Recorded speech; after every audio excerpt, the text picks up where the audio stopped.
So, I just moved into this tiny fixer-upper cottage in a quiet part of Georgia, and for the first week, everything was perfect. Then, I met Mr. Henderson.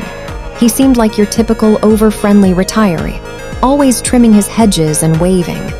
But then, the favors started.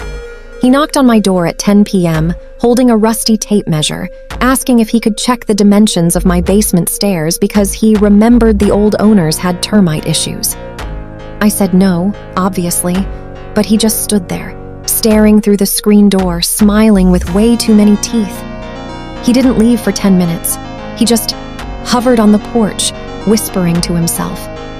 A few nights later, I'm in the kitchen, and I see a shadow by the back porch.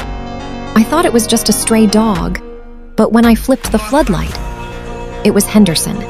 He was crouched down, ear pressed against the siding, just listening to the side of my house. When the light hit him, he didn't even flinch.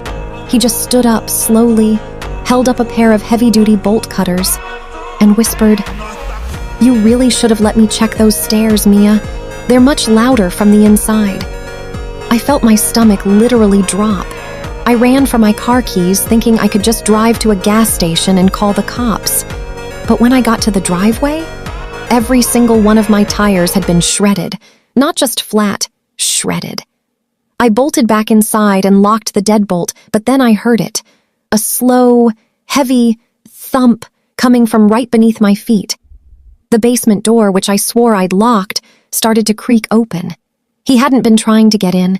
He was already there. He'd been waiting in the dark, just for the sound of my footsteps, and the realization hit me like a physical punch. I wasn't just trapped in my house, I was trapped in his trap. If you're living alone and the neighbor seems a little too helpful, please trust your gut.